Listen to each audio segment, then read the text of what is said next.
Oh, that's right. It's episode 50 of Rinkside, here to guide you tonight through this monumental evening. I've got Supreme, Yodi, and Pinkman joined with us. Gentlemen, how are you doing this evening? Not too bad, Potty. Excited to get the episode 50 half century mark on the go tonight. It's going to be a good episode for the viewers, and we have some interesting new segments in store later. Absolutely. Yep. Yodi and Pinkman, what do you guys think of like the next 50 episodes from here? As you help support leading the push into like what, next 50 episodes of Rinkside might look like. You know, we got some new segments and some new things coming, and I think it's just gonna be even better than the first 50. And I think everything's just gonna keep improving. And we've got a lot of help with Pinkman doing all this stuff, and we've got two good directors, and yeah.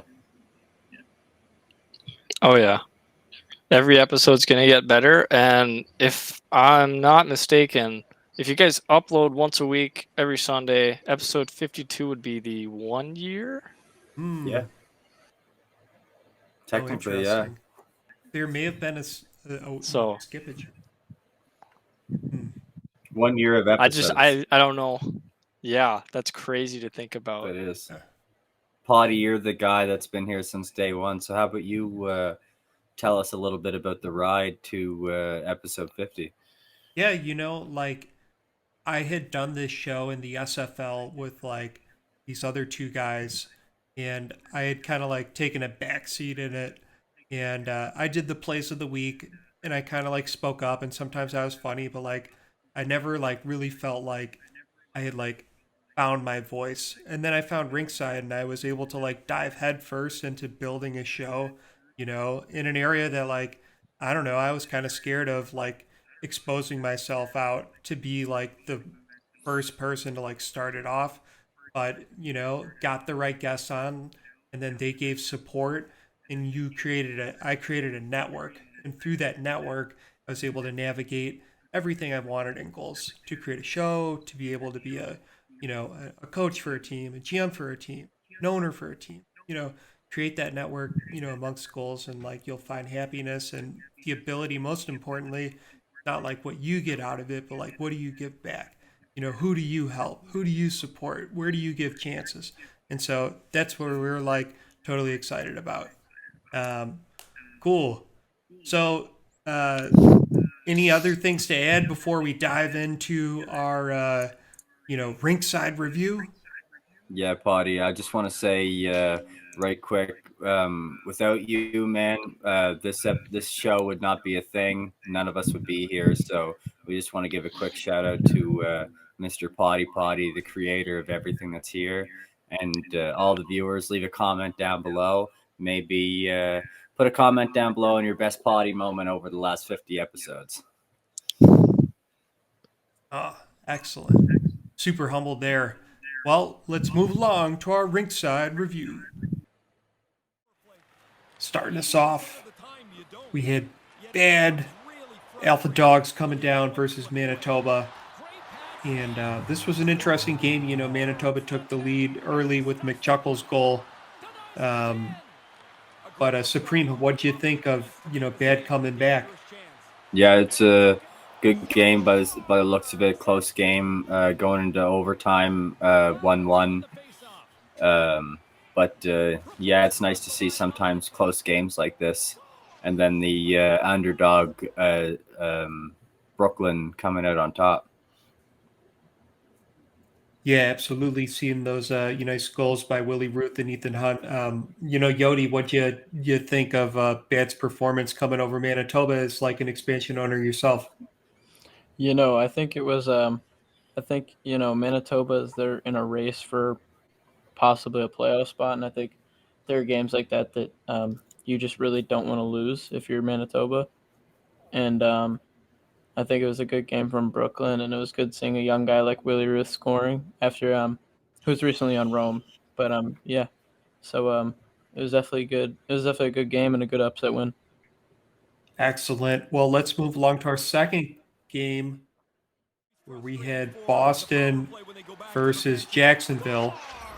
And, Dogs starting it off with a goal. This was, Jacksonville, the powerhouse here, coming in, starting off with the lead. But, Boston being quick to respond and holding the game very competitively, as we see throughout. Yodi, who's your favorite player on the Vipers? I don't. I'd have to say Scurvy Dog, honestly. Yeah. But I don't really have favorites. I just think I appreciate how good everyone on Jacksonville is. They got a lot of really good D-men and a lot of and they're a really quick and big team. But yeah, I'd have to say Scurvy Dog. Yeah, if anybody was going to be, if I was going to be a betting man, I would say Jacksonville. This is definitely their year. They're playing better hockey than I think they might have ever had. So, yeah, it's going to be a good year for them. Good year for them, and good to hear from you guys all this evening. Let's move along to Game 3, where we had North Bay versus Columbus. Big shout-outs, big shots all evening with a beautiful backhand by Eric Newton. I think, is that Vampirical? I'm not exactly sure. But, unbridled game and, brought it back up, 1-1 and then held it tight till Thompson took over the night with a shadow-stopping, shootout goal. Shout out to Thompson. So that was a pretty, pretty awesome game right there. And you saw it here first. Let's move along to the fourth game. Copenhagen and Hammer. Yodi, why don't you take this one? Did you see this game or did you listen to it? I did not catch this game. I do know, Potty, you were commentating it. I did see a few good clips from this goal, and obviously I saw Potty get his nice one-time snipe. But yeah, it looks like it was a good game overall, and looks like it was a close game through 3. And I think we're gonna see who came out on top, and I think that Copenhagen they had you'll see, but they had a kind of rough week in my opinion. Yeah, it was definitely a little bit of a rougher week for Copenhagen. Miami being a closer to the lower of the standings, and Copenhagen being near the top. It was definitely a little bit of a rough loss for Copenhagen, but I'm sure a good team like that with good management's going to find their way back on top soon. Yeah, it's not like they would lose to another team lower in the rankings in the 5th game of the week. Copenhagen versus Sapporo. Supreme, what did you think of this game? I thought this was all about commitment. Yeah, it's a good game so far. As it's shown right now, 1-0 for Sapporo. 5 minutes left. Billy Hawk tying it up, the rookie over in Copenhagen. But 3 minutes left in the third period with Bolton 4 tying it, or not tying it up, but putting them up by 1. And then right there, you see Kennedy putting them up by 2 with 45 seconds left. So, like we're saying, a little bit of a rougher week for Copenhagen, but I'm sure they'll be able to find a way to turn it around soon. Yeah, absolutely. Well, it was good to hear everyone's perspectives and opinions on this Rinkside recap of Week 11. This episode's brought to you by Dubby Energy, the proud new sponsor of the Rinkside podcast for GOHLS. The Dubby Energy is the energy drink that helps with focus, concentration, reaction time with no jitters or crash.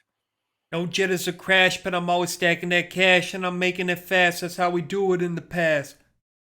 Yeah, there you go, Potty. If you guys would like to cop your Dubby energy drinks or the Dubby apparel, head down to the link below in the description. Use the code Rinkside on the Dubby website.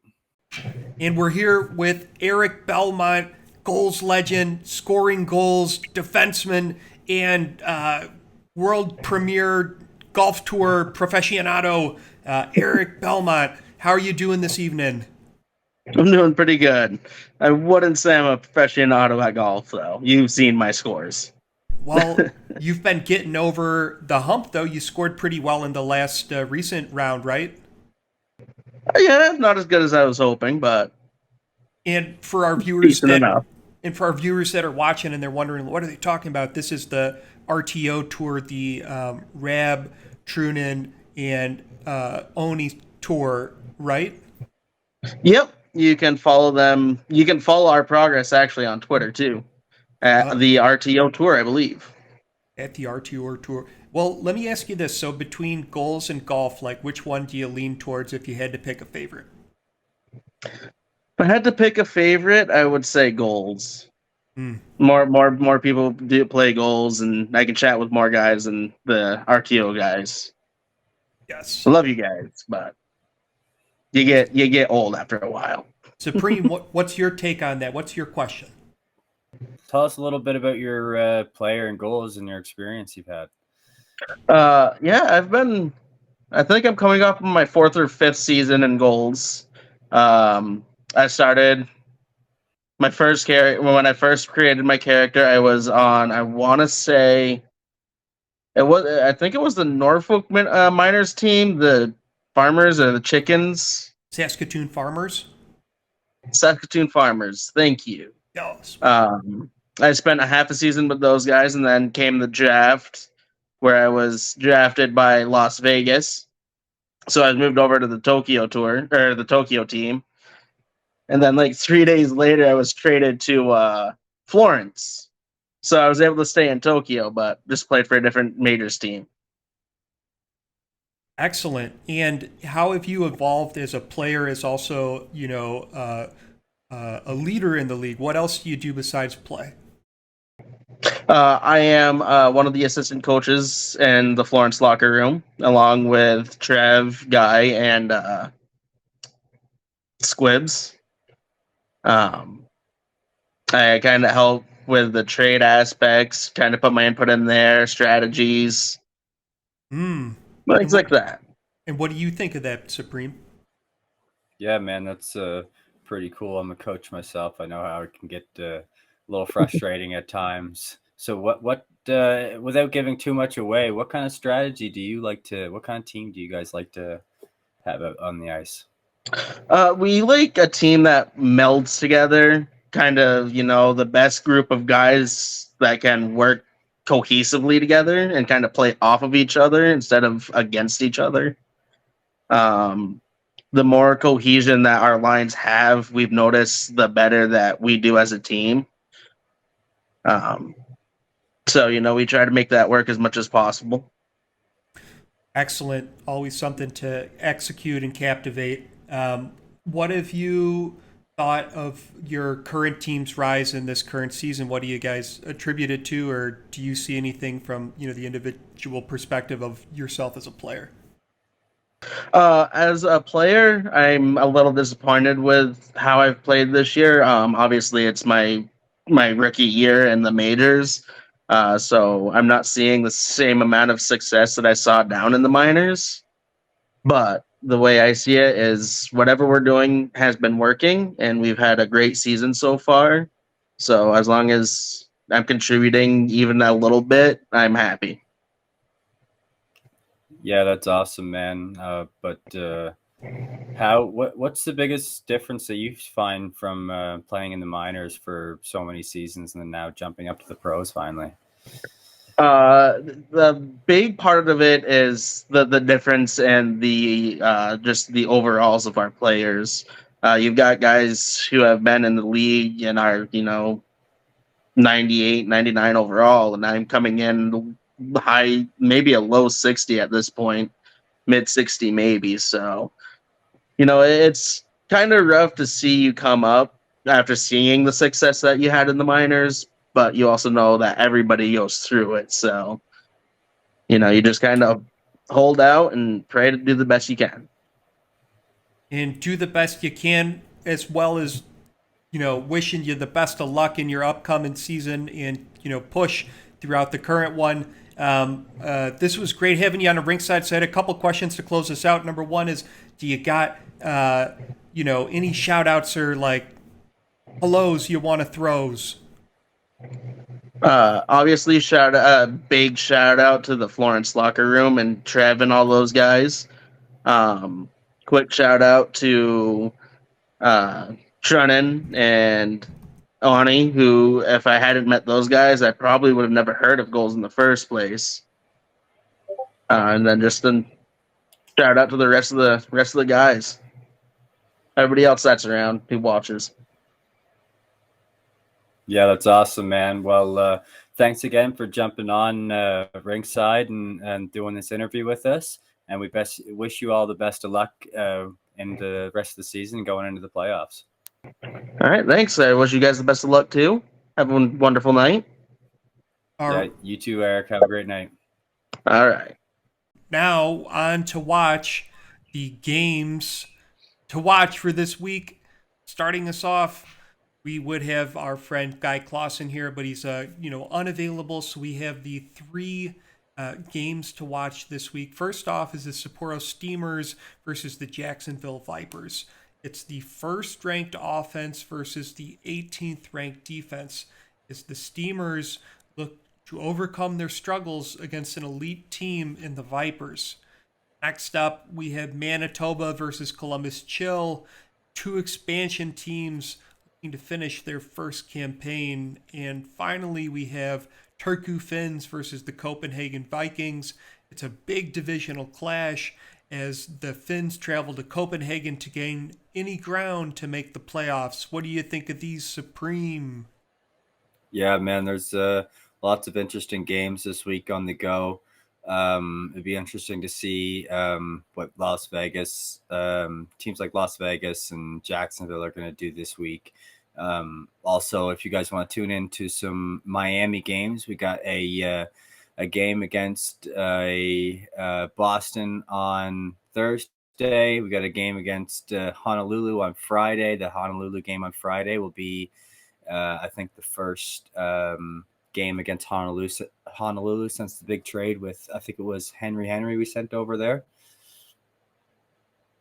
Absolutely, and that's what it was and what it will be. And those are the games definitely check out this week coming up. But let's take a moment to, watch the plays of the week. And remember, we got all the co-stars on here. We got Supreme, we got Yodi, we got Pinkman. So we're starting off with a big old hit coming down.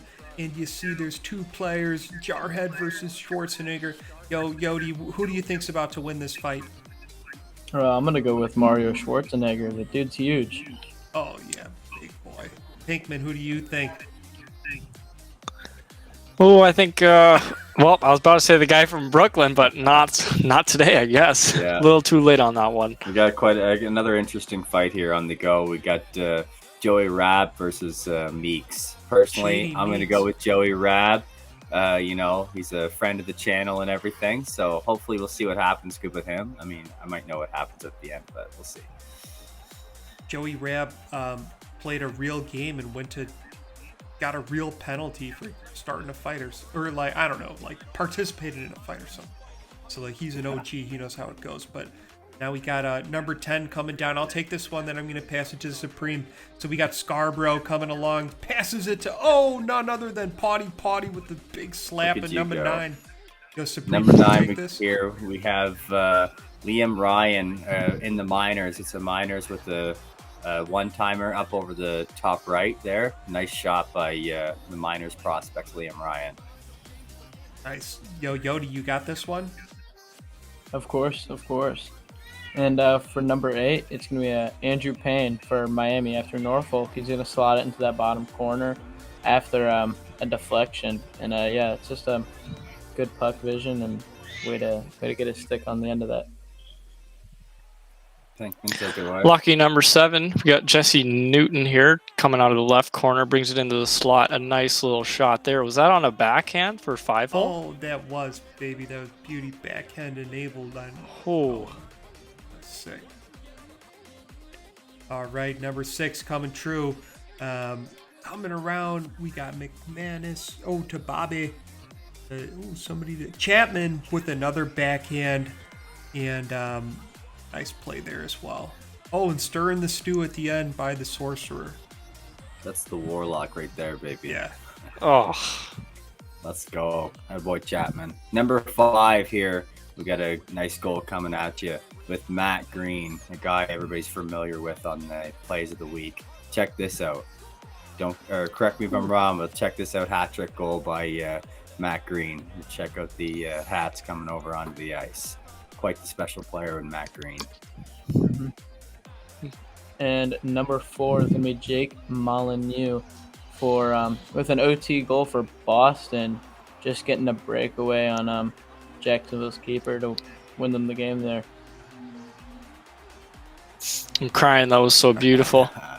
Beautiful backhand overtime. Heading into the top 3 now, Sapporo and Las Vegas. Cut in, windmill D, dancing along that blue line, dishes it out, finds him down low through the D, and a nice goal there That by will hurt you boys a little Denimbola. bit, eh? Ooh. Hey, we picked it up later in the week against Copenhagen. That was a hype one. Potty. There you go. Number 37, John Bond coming out strong. Britain gets the puck, takes it to Lake. Lake off of the stick of John Bond, serving it like a pizza into a hot oven through the crease. Let's go. Yeah, beautiful goal by John Bond with the deflection. You know, you always love to see the deflections. With we got some honorable mentions here, right quick.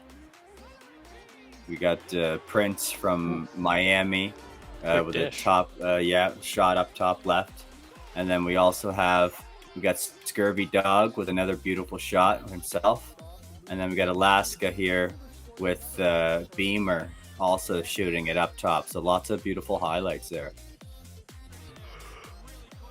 Yodi. And for number 1, it's going to be a shootout goal to win Glasgow the shootout off one hand. A beautiful goal from Say. Damn. Yeah, it's a nice one-handed tuck. I love seeing when those goals come through. They're always entertaining to watch. And don't forget, submit your clips, guys. Submit your clips, that's right, because if not, you'll fall victim to the power rankings.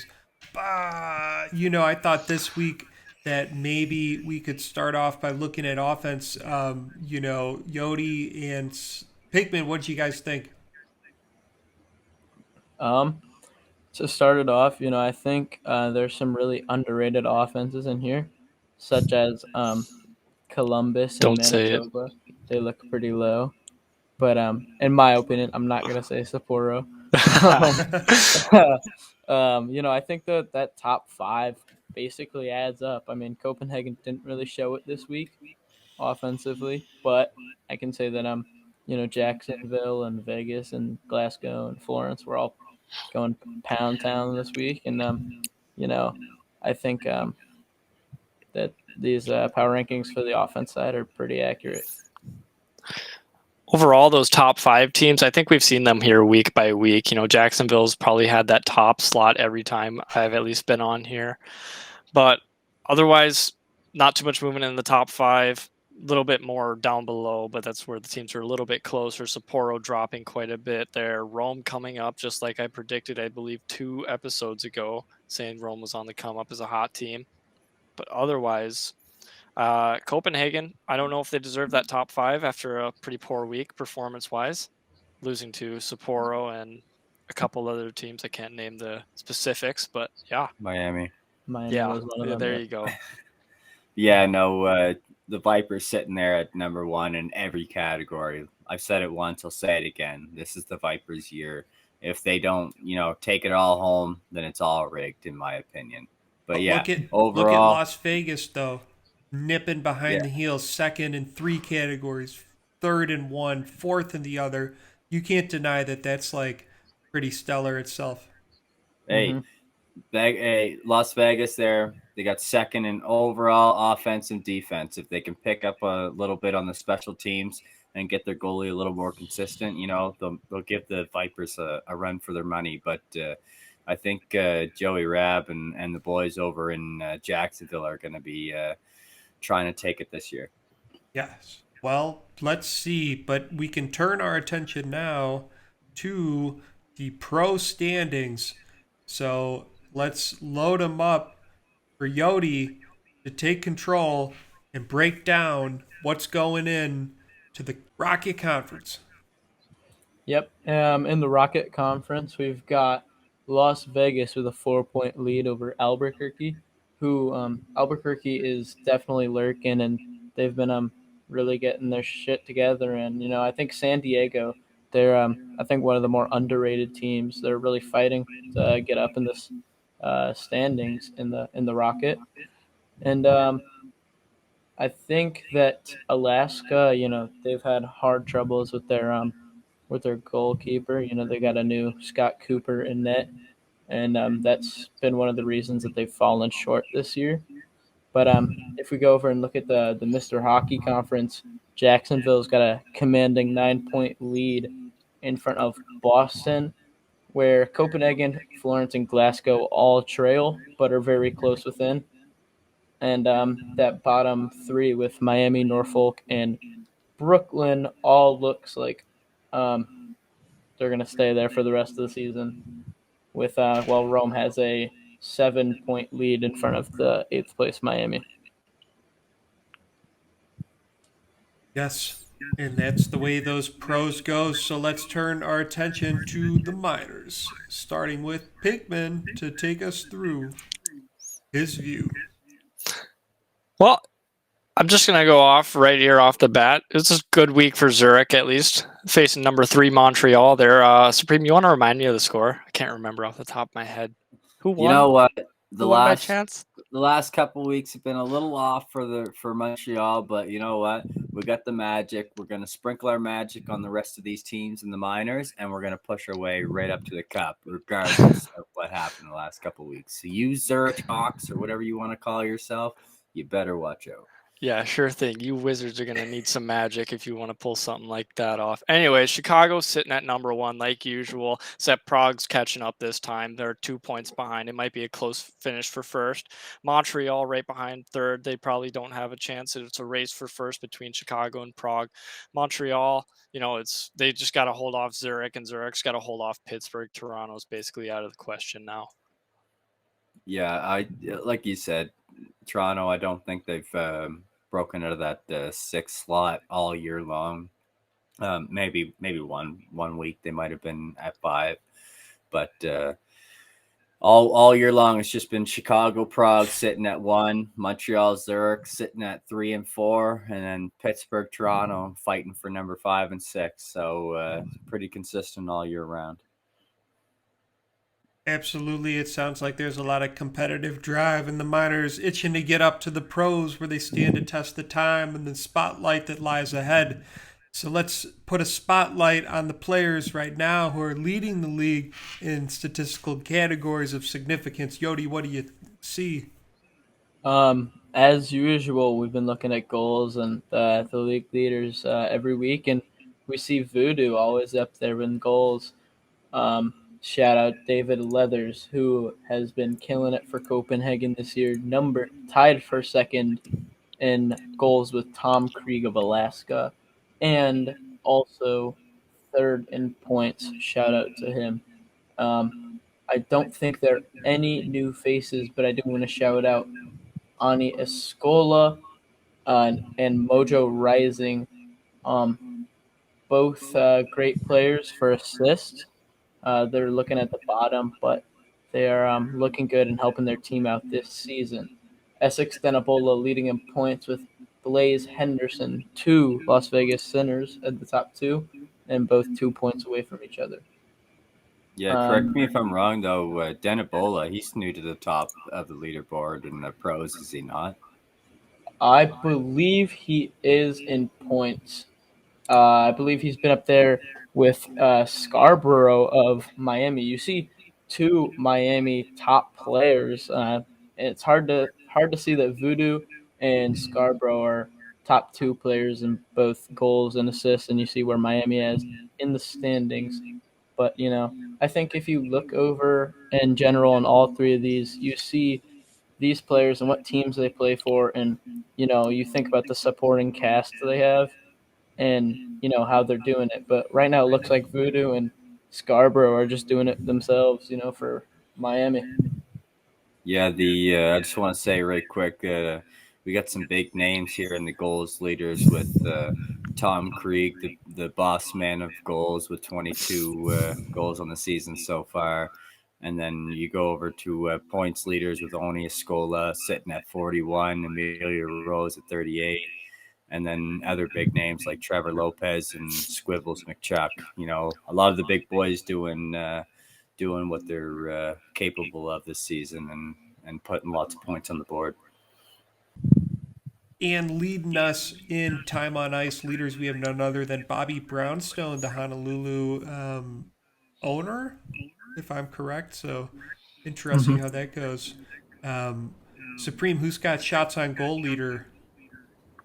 For shots on goal leader, we have Jake.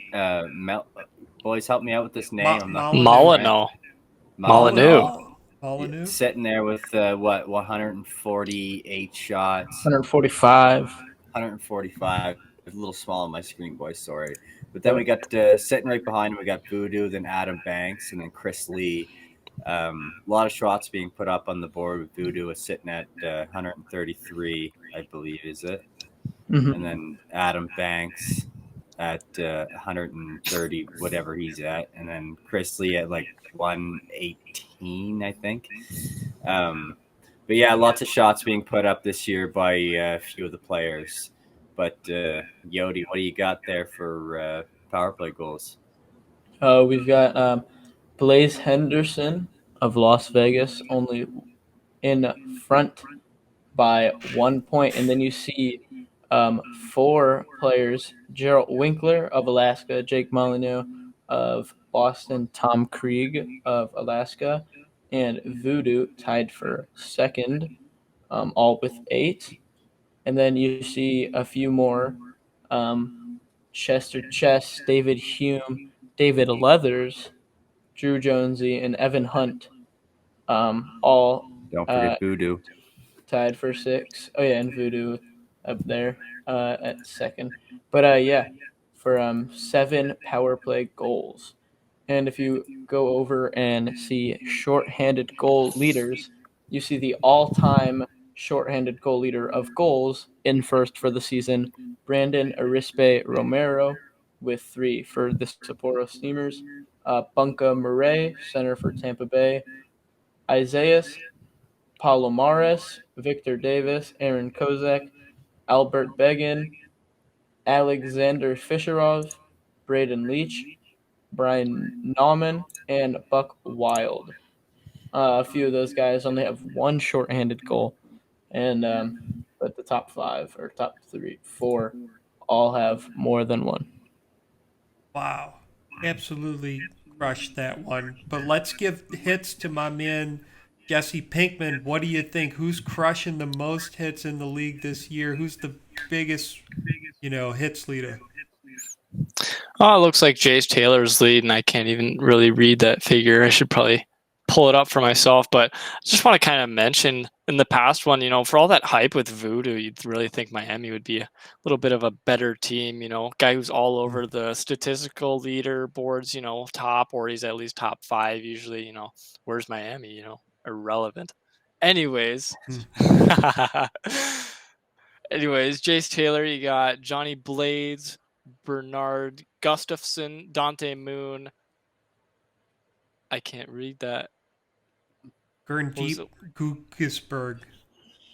Gogisberg for Yeah, Norfolk. Gerndeep Gugisberg. I think I've tried to pronounce that live on like a stream for the games and totally butchered that. Oh, yeah. Brett Hall Jr., Bobby Brownstone, Max Fowler, Corey Pauly, and Rosca Sangria. Sangria, something like that. Yep. It's really just a struggle out here with the names and everything, reading it out. And those were the hits leaders, and let me take care of the rest of these stats for you so we can move along in the episode. But we got the penalty minutes leaders, Jerry Jackson. Puck possession time leader is Amraj Demko. Plus minus Doug Britton with a 33. And Frank Castle is second place with a 32. Pretty crazy. Now we're going to move along to the saves leader, Chris McBride, saves percent leader, JT Waters, shutout leaders, Gerard Brody. Goals against average leaders, Gerard Brody. So killing it on the stats. Those were our league leaders, but let's move along to our rookie leaders with Pinkman taking the lead here once we load up. This is it. All right. Javad Storm in Jacksonville, strong team, top of the division everywhere. It's not surprising they got a little bit of a good rookie going. 15 goals. That's outstanding for a rookie, I got to say. Assist leaders, you got Billy Hawk up top of there from Copenhagen, 16 total with Chris Leone from Sapporo right behind with 15. Got to mention him, shout out. And then points leaders all around, Javad Storm from Jacksonville. He's our goals leader. Billy Hawk, because he's our assist leader, right next to each other, but a 6-point differential. Nice. Absolutely killed it. So let's take a turn at our transactions that went down this week. So the first one where there were 3 trades, 2 of them included the Maccabees. One, Money Mills going to the Maccabees. The Honolulu Tropics acquiring Money Mills, a 97 overall. Maccabees acquiring Mash Mash, as well as a Season 8 first and Season 8 second from Honolulu. Logic and Pinkman, did you guys have any perspective on this trade? I think the Tropics get a really good D-man and a seasoned veteran, and the Maccabees get a great package for this draft, which I know they're looking to make a splash in the draft and hopefully find the future of their franchise, while also getting Mash Mash, who I don't know too much about, but I know that if they're trading him with Money Mills in the package, he's obviously a good player. Well, absolutely. That sounds great to me, and I'd say we stand behind that. So the second trade was Henry for Daniel Akers in a Season 9 first from Las Vegas. Another trade that went down. Won't ask for your opinion on this one because I've got a better question. Is in this third scenario where we have Las Vegas acquiring Dan Gleesick, Robert Ivory, Matthew Taylor, Sapporo acquiring Spencer Kiesling, Season 8 second, and Turku Fins getting Doc Hudson in Season 8 second. Who do you think won the most with risking the least of these 3 teams? Looking at what Vegas gave up, a really good D-man and a great center. They got a lot more physical and bigger bodies, but they got I'd have to say a worse center face-off wise. If you look at the face-off percentages, I believe Kiesling is a lot better than Ivory.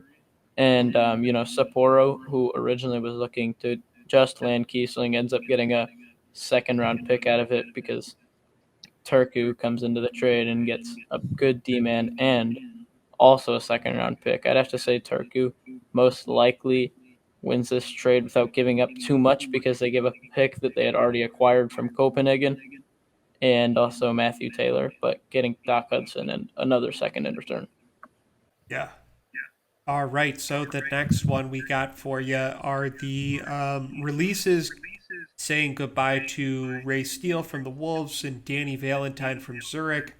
Then the signings of Ryan Davis to Zurich, Carlton Rhodes to Pittsburgh, Danny Valentine to Zurich, Ricky Phillips to Chicago, and a call-up of Bell Cronell to Alaska. So I wanted to thank you all for viewing and subscribing to the Rinkside channel. It's been a journey to get to episode 50, but it's always worth it for you. I wanted to make note on the GOHLS server, you can go to support tickets, which is a folder. In there, there's a thing called React Roles. And if you go in there, you'll find a Rinkside React Role. It's got an ice cube. Right now, there's 64 people that have signed up for it. Let's make it 640 people that have signed up for it. But this way, you can stay updated on any time that there's Rinkside activity.